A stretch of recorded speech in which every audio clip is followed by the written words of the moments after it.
I'm Tiger Height, and I'm here to make WWE Smackdown and Pro Wrestling Majestic again. The show overall was pretty good. I actually liked a lot of what I saw here, and that main event was great. There were some botches, some definite botches, but I think there was more that was better than there was worse. I think that makes sense. It makes sense to me, so we're just going to move on. Grayson Waller effect segment with Rey Mysterio and Santos Escobar, and people were complaining that Zelina Vega nor Joaquin Wilde and Cruz El Toro, they were not out there. The thing is that they're not the focus. I feel like they would be such background characters, might as well not even be out there anyway, so I think WWE made the right call here. Grayson Waller trying to stir the pot between Santos and Rey. I'm not sure if this injury for Santos is IRL. It looks pretty IRL, but it doesn't look super serious, so he'll probably be back in maybe a month. Or it's a storyline and I'm looking into it way too deeply. It's happened before.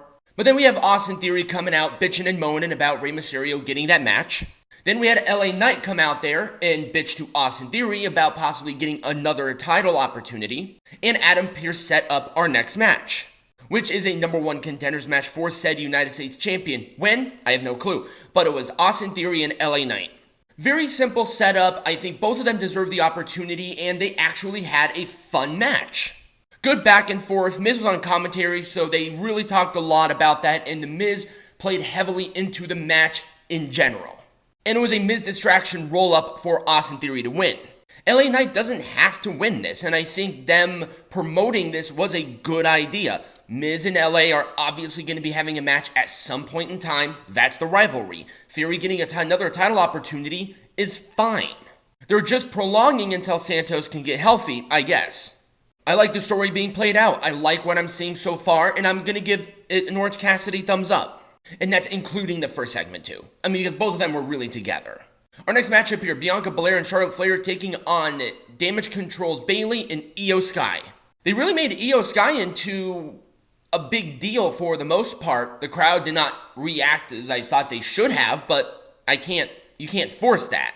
No matter how much crowd sweetening you do, you can't force that. So let's talk about this tag botch, where Charlotte Flair was literally at the boots of Bianca trying to make the tag, but yet she was at the boots.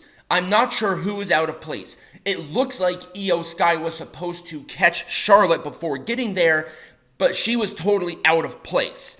I'm not necessarily blaming her because I don't know where to put the blame here. Was it out of place for Charlotte? Was Io Sky out of place? Was Bianca supposed to be down? What was supposed to be here?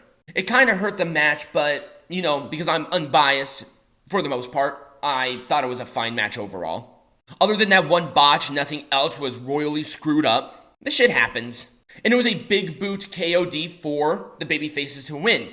Obviously, Bayley was the one who ate the pin because obviously you have a freaking new champion. You don't want to pin her yet.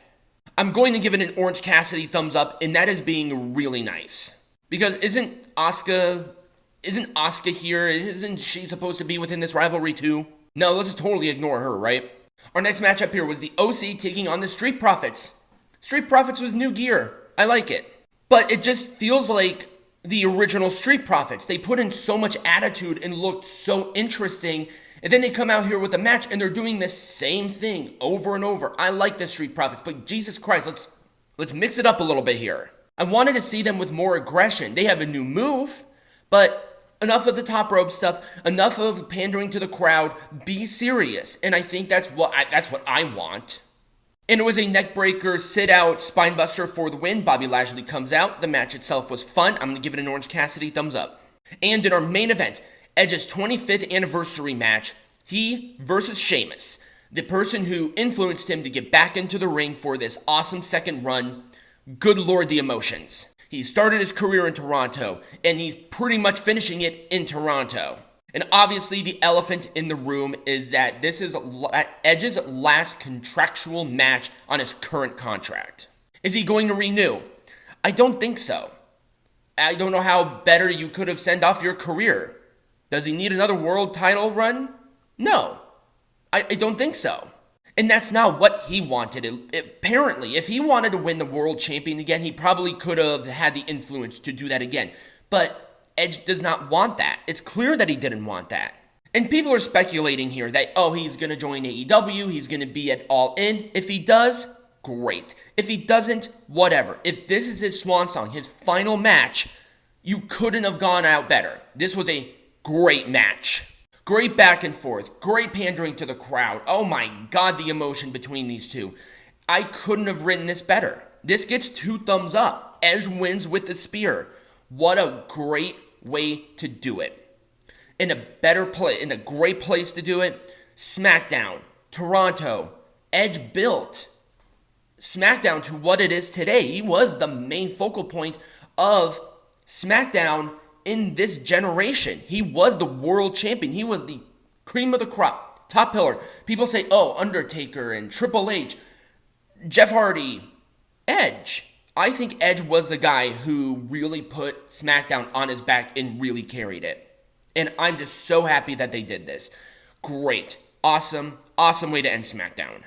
And that was SmackDown. Let me know what you thought in either the comments down below or right next to me, depending on where you're watching this on. Become a patron, get some hats. All of those links will either be in the description or in my bio. Follow and subscribe to the YouTube channel and the TikTok channel. And as always, be majestic.